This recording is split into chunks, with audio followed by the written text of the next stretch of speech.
13.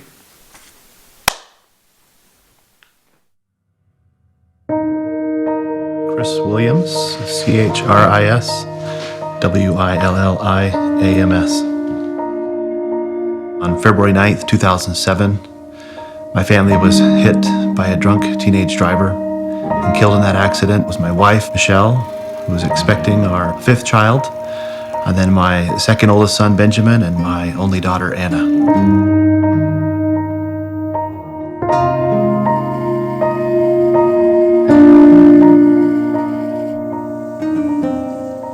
It was a Friday night like any other in our family. It was full of fun. We'd gone out to dinner as a family, and my oldest son was off with friends.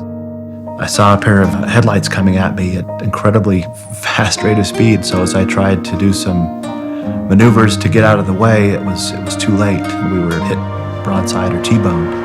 As I surveyed the scene and saw my wife, I saw her chest go down and her last breath leave her body, and I wanted to cry out for her to come back.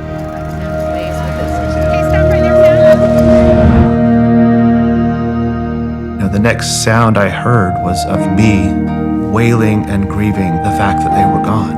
It was as near to an out-of-body experience as I could have, listening and realizing that I was the one making that sound. I've never felt so vulnerable in my life. I've never felt so crushed, spiritually, emotionally, and physically. If you have a teenager out past midnight, you don't like to receive a call. I got up and took the phone, and on the other end of the line, a man identified himself as being from the Salt Lake City Police Department. Told us that he had our son Cameron, told us that Cameron was intoxicated, that he'd been in an accident, but he was okay. Then he told us as a result of the accident that 3 people had been killed.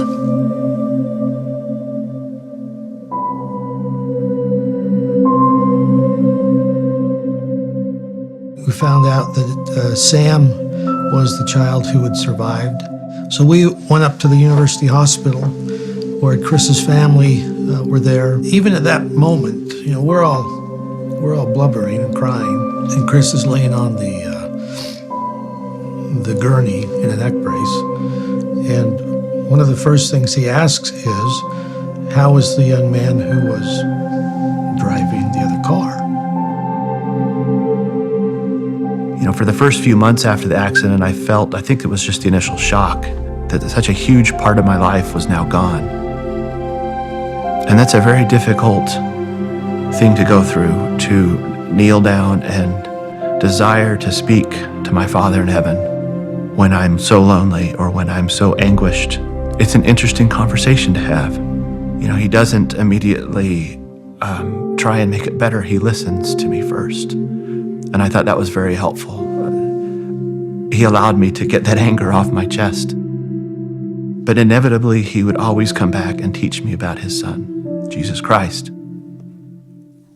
When I did feel anger, or there was just a deep sense of loneliness, I didn't direct that at the person that had caused this. It directed itself at the Savior.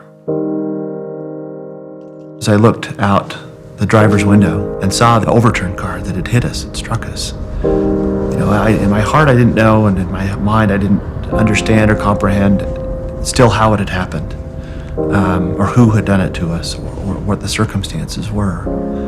The only thing I remember feeling and sensing is that I needed to let this go. There's Jesus' way to resolve problems, to address situations, to handle sorrow. And then there's some other way. Is something that I think Chris clued into early in life. And so when the moment came for him in that car, sitting there, I believe he had made the decision long ago what he would do if he was ever in that situation. About a year ago, Chris and Cameron met for the first time and talked. The first time that I met him, I was in a room and he walked in and he had a big smile on his face. And I had no smile because I'm facing the man, that I had done this to. He came and he gave me a handshake. He was completely willing to talk about what had happened that night. how he felt about it. Chris was able to say things that Cameron needed to hear. And he didn't mince words. He let him know how he was feeling, what it meant. He wants me to let go of what had happened. He wants me to pick a date and forget what had happened, just move on from what had happened completely. There's no way to explain it. It's an overwhelming feeling of thankfulness, of gratefulness, of strength to see him and to see how he's acted in this situation. After we went to the funeral, one of our neighbors that was at the funeral came up to us and said, "Have you read the article about Chris?" And it was his article about forgiveness. My feeling was that I was just completely overcome with, it was like being washed out, the despair was being washed out from my soul. And knowing that somebody like that could so freely forgive, it was freeing to me to know that he could respond in that fashion. The thought and sentiment I expressed as I sat down with Cameron was simply this, that if through the forgiveness or through anything else he had seen or heard about me doing after the accident, that he should know it was merely the Savior working through me. I had merely put myself in a situation to be a vessel through which the Spirit, through which his example, through which his knowledge, his intelligence, his brilliance could shine. That's really all I had to do, was to not get in the way of that. I wanted him to understand that I really didn't have much to do with any of the goodness that has come out of that. It's become more significant to me, the fact that he had forgiven me. And I know that's because he knows and he has a testimony and a relationship with Jesus Christ. I'm grateful that God allows tragedies and trials to occur in our lives. Not because they're easy or because they're desired, but because they help us love. And that too was a wonderful blessing because I saw my brother.